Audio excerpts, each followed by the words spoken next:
Hello. So today I'm going to talk about artificial intelligence and how it's grown in popularity, and how, depending on how you look at it, it could be beneficial or dangerous. So I'll consider some of the legal and ethical implications behind it, and just what all it has the potential to do. So to start, it's probably best to talk about some of the advancements in AI. Artificial intelligence has exploded in the past few years due to its popularity both in the public sector but also in the private sector in areas such as medical developments and financial developments. Some of the more common, well-known examples of artificial intelligence include things like ChatGPT, which uses a generative AI system to create content based off of given prompts. Other major forms of AI include DALL-E, which creates images based off of prompts. So, more than likely, if you've ever seen an AI generated image based off of a given input, like Super Mario in the real world, it's probably using some form of technology uh, that would have powered something like DALL-E. Other major examples and advancements of AI included with robotics. So the big thing with robotics right now is using artificial intelligence to program robots to perform simple tasks. So things like moving objects around or creating different simplistic tasks that robots can do. That has become an incredibly popular thing for artificial intelligence. And the other major thing that we've seen advancements with is with synthetic humanoid robots. I think that everybody sees it, and it's just like a super cool thing. The idea that they could build a robotic person based off of artificial intelligence.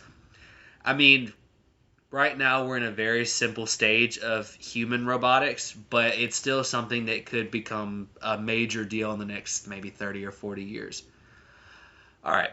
So does AI have any regulations on its usage? Yes, there are multiple countries and governing with their governing bodies that limit AI and how it may be used to generate data, to store data, or use other people's data. The European Parliament created the Artificial Intelligence Act, which takes artificial intelligence and divides it into certain levels of risk based on whether or not it can affect people with its data collection or other policies. So they've got multiple levels of risk. There's prohibited levels, high levels, moderate levels, and low levels. Prohibited levels would be something like monitoring somebody's patterns and habits, and that's simply because that's a security issue. If that kind of information were to get in the wrong hands, it could be incredibly dangerous for those people and it could compromise their safety. High levels of risk would be things like personal medical information that are beneficial but can also pose a risk if if it's exposed. In other countries like Singapore, they have a national artificial intelligence strategy. In the past year, they had released their second version of it. So the original version basically described what they planned on doing with AI, and then the 2.0 National Artificial Intelligence Strategy 2.0 built off of what the 1.0 strategy wanted to do and stated what they had done with it and how they wanted to expand it into the medical field and into education. How does the United States look at AI? So we have several bills and policies that kind of protect individuals from AI being misused or any other bad practices with it. So we have the AI Bill of Rights, making automated systems work for the American people. Both this and the executive order on further advancing racial equity and support for underserved communities to the federal government, both of these kind of work with AI to ensure that they don't cause any kind of harmful biases or discrimination. That is one of your big ethical issues that you come up with AI. So when these artificial intelligence machines are learning how to do things, there is a possibility that the information they're given is either not conclusive enough or is biased in a certain way to create an unfair environment either for people or for other types of knowledge. And that's one of the big issues that we do come across with machine learning. And so these bills kind of protect and prevent that from happening and protect individuals from being discriminated against by artificial intelligence robots. Other big things that we come across are a lot of privacy acts. So the big three that I found were the Consumer Online Privacy Rights Act, the Stop Spying Bosses Act, and the American Data Privacy and Protection Act. So the Consumer Online Privacy Act prevents businesses from being able to collect information using artificial intelligence without the consumer's express knowledge. So they are well aware of the fact that their information is being tracked by artificial intelligence to prevent them from having an unfair monitoring of their data. The Stop Spying Bosses Act prevents any form of management from being able to use artificial intelligence to determine employees' habits. It's an invasion of privacy, and in many cases, it can be a safety compromise, especially if that kind of information gets in the wrong hands. And then the American Data Privacy and Protection Act, again, this helps to ensure that neither AI nor its algorithm creates its data security risk for individuals or groups. So it kind of goes back to the kind of like the Stop Spying Bosses Act and the Consumer Online Privacy Act, because it ensures that your data is not being tracked in a way that can be misused, and it's also ensuring that your patterns and your shopping habits are not being monitored and used for negative purposes. All right, who are the major buying bodies of AI? Well, I mean, there's the government, there's investing groups, there's AI creators, and it's honestly, it can be as simple as an individual. Governing bodies play a large role in AI as they create rules and regulations for artificial intelligence, and its roles evolve. So the government in any nation would play a large role in AI because they create the rules and the policies that the creators behind artificial intelligence must follow. If the government determines that something is a privacy concern, they can control whether or not an artificial intelligence bot has to change in the way that it collects data. Corporations and investors impact AI because they use their resources to design the robot or to design the artificial intelligence as well as to develop it. So if you're investing money into these resources, you have a large say in how it's supposed to be impacted. If a corporation has put a lot of time into their robot, into their artificial intelligence, then they hold a large part in it because I mean that's a lot of resource in time. So all those people play a major hold in AI, in artificial intelligence and how it's impacted. So issues that we come across with AI. One of the big things that we come across is generative AI. So generative AI creates its own scenarios or prompts or solutions based off of a given input. In some cases, the generative AI has created information that is either not true, so it's completely fabricated, or it steals information from an author and doesn't credit the source. I know that listening from other people using generative AI such as ChatGPT, one of the big things that come across is that it can give you information about a topic, but the information is completely fabricated, and even the sources that it cites are fabricated. So that becomes a major issue with generative AI. And that also kind of hits an education aspect. In this semester alone, in my legal ethical issues, we've already had issues with people using generative AI to filter assignments. And that creates a serious disadvantage for other students, but it also kind of robs students of their own education. A lot of people don't realize that using this AI and taking the easy way out hurts themselves in the long run. And it's just not, the AI doesn't write in a professional way, and it doesn't display information, oftentimes it doesn't display it in a truthful way, so it hurts the environment because it can help spread misinformation. Artificial intelligence has also faced issues for tracking human habits and facial patterns. This, in cybersecurity, that's a major privacy issue, because if you pick up habits of individuals, you can learn when they're at places, where they're at places, and basically figure out their personal habits, and that creates a security issue, especially if that data were to fall into nefarious hands. One such technology that utilizes artificial intelligence can scan a person's whole body and replicate their features for data collection. So one of the big things that I come across was an entire reconstruction scanner that could scan an entire person's body and recreate features such as the lumps and curves in their bodies, as well as any kind of personal identifying information such as retinal scans. Those tend to be a little bit more of a compromising thing because that's personal information about somebody, and replicating that information and it potentially getting into the wrong hands, either through the usage of third-party selling information or the mishandling of information, it can become a serious security concern. All right. So another thing that you really can come across is, again, like I mentioned earlier, biases in artificial intelligence. It's not usually it's not intentional that a bias is created by artificial intelligence, but it does happen because they're either not given proper information or they're not given enough information. I think a very famous example of this in artificial intelligence and facial recognition, there was a very famous experiment where they used a lot of Caucasian peoples to collect data on facial patterns and recognitions.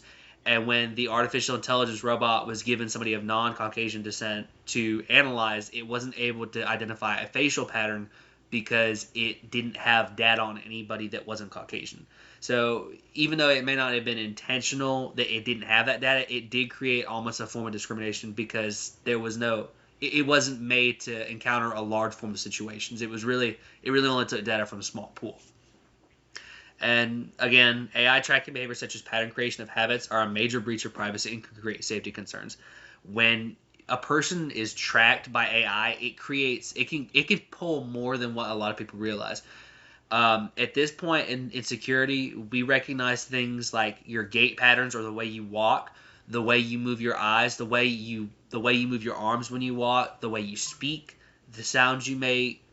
All those things are tracked and can be picked up, and that creates a major concern when AI is tracking things of that nature. All right. So, any case studies involving artificial intelligence? So, one of the major ones I come across was actually in healthcare. So, IBM Watson is an AI system that basically took patients' information and created a comprehensive care plan for patients and reduced the amount of human error on documents to create a more accurate recovery plan. So, basically, what they did is they gave artificial intelligence a list of data describing a patient, and it allowed the artificial intelligence to create an entire care plan for recovery for them, which basically reduces the amount of work that human workers have to undertake.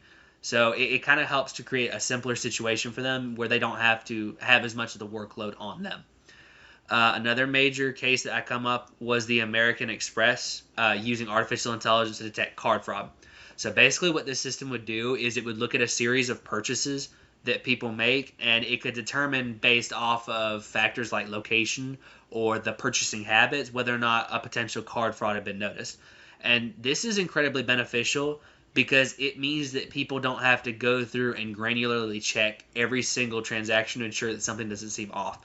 Again, it's about taking the workload off of people and allowing employees to be used in other tasks. The last major case study I come across was JP Morgan.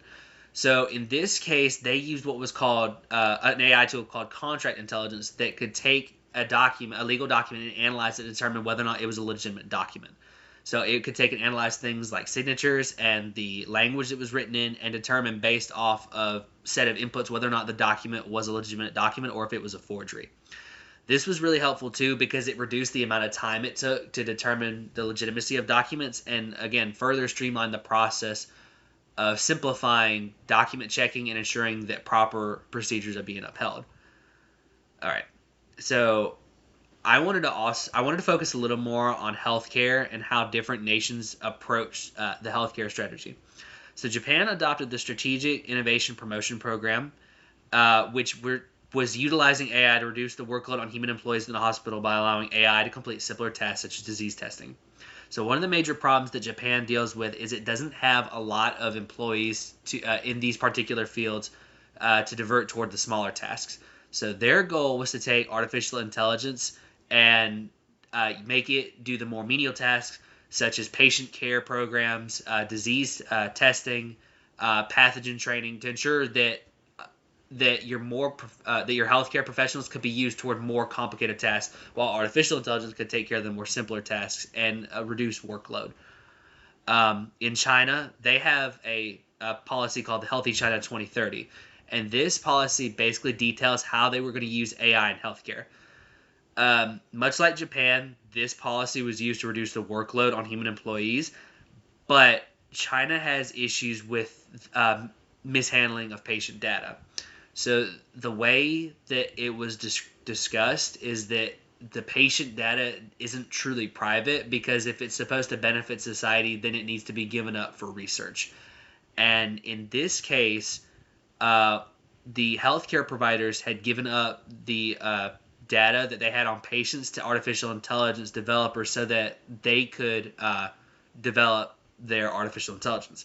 And it may have been with good intentions to help develop artificial intelligence, but at the same time, it's a privacy concern because you are exposing other people's personal data for financial gain. All right. So in the United States, so we have several different departments or bills that kind of help with how AI is used in healthcare. So the Department of Health and Human Services leads other departments in the use of AI in places such as medicine, quality, and healthcare. One example of this is the National Institute of Health.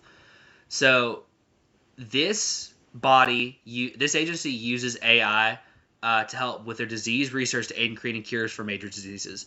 So what it does is it uses artificial intelligence. It teaches the artificial intelligence how to identify disease types, and then it uses it to implement cure systems for major diseases such as COVID or for other diseases that we deal with around the world. The Department of Health and Human Services also seeks to limit how invasive AI can be in the forms of data collection. So one of the big issues that we come across is how invasive artificial intelligence can be. And I know I've said this multiple times throughout just this video alone, but artificial intelligence collects a lot more data than what people realize. And so it's important that any of these agencies or governing bodies take control and monitor artificial intelligence closely to ensure that it's not taking more data than what it needs to process information. Okay, so what policies do I think could be used on artificial intelligence? So there are many ways to approach the use of artificial intelligence that can both maximize its uses while also preventing it from becoming too invasive and obtaining too much personal information. So the big thing here is how the artificial intelligence takes data and processes it. I think in examples like ChatGPT, that's a form of generative AI. Generative AI takes data an input and creates an output without any kind of consideration whether or not it's right or wrong and whether or not it's fabricated or not. So what you can use for that is what's called responsible AI. Responsible AI acts as an artificial intelligence framework, and it basically sets a legal system of ethics based off of machine learning to ensure that proper ethical practices are being upheld. This kind of framework should definitely be used with things like generative AI because it prevents the AI from simply stealing someone else's work and calling it its own, or creating false information and accidentally contributing toward the spread of misinformation. In the medical field, policies should be designed to strictly regulate how AI may be used to design patient plans and work with personal identifying information. Personal identifying information is very difficult to work with because you have to be careful about how this information is used, who has contact with it, and what they can do with this information, because you don't want to create an issue where people's information is exposed and they're at risk of financial loss or other kind of loss because of this information being leaked. So it's important that this is regulated to ensure that artificial intelligence does not overstep its boundaries and obtain information that it could spread either accidentally or intentionally to other bodies. So artificial intelligence works really well with designing patient care plans, and that takes a lot of workload off other individuals. I think the best way to regulate that would be to allow AI to collect only the data that's absolutely necessary to develop a care plan, and to ensure that only trusted bodies regulate and control this data. If this data were leaked anywhere, I feel like the people behind the control of that data should be held liable. So that helps to create a system of liability to ensure that people aren't just being careless with how data is being used. Policies should also be imposed that inform consumers in detail how their data is being used and stored by AI. When you create a system where consumers are comfortable with how their information is being used, you tend to get a better form of trust. Consumers are more comfortable with giving their data for research if they feel like they can trust the environment that's holding it. And then I also think that when you're training an artificial intelligence machine, because they are vulnerable and they can give away information unintentionally, training them should involve using only fabricated patient information to ensure that you're not giving information that it could accidentally expose. All right, so ethical considerations in using artificial intelligence. Artificial intelligence is quite useful and has revolutionized how we process and use data, but there are still some issues to consider. Biases come up very often. Again, this can be either from misinformation given to it, the poor transfer of information given to it, or through a person's own personal bias. All these things can create an issue when you're trying to work with machine learning. So when you deal with things like facial recognition or you deal with medical records, make sure. I would say the best thing that with artificial intelligence is that there's a wide array of information for it to pull from. In the pattern of facial recognition, you don't just pull from a small pool. There should be a large pool of information for artificial intelligence to pull from. The more information you have, the more diverse its reactions can be, and the better decisions it can make based off of a large pool of experience. In the area of medical research, ensuring that consumers know that their information is being safely used and monitored, and that it's not being sold to third parties, whether intentional or unintentional, and that they can have confidence in their healthcare providers. So, the best way to help AI would be in using, I think to start would be in using responsible AI. Responsible AI, again, creates that framework for how we can ethically handle data. This could be used to ensure that it is not fabricating information and that it is not using data in a way that can compromise other people and their safety. I think that also transparency and how AI uses consumer data is very important. It helps to have a good trust system. If your consumers trust you, they may be more likely to give information and they're more likely to be helpful in the advancement of artificial intelligence. So it all creates a very major role in how things can be developed and changed. Thank you.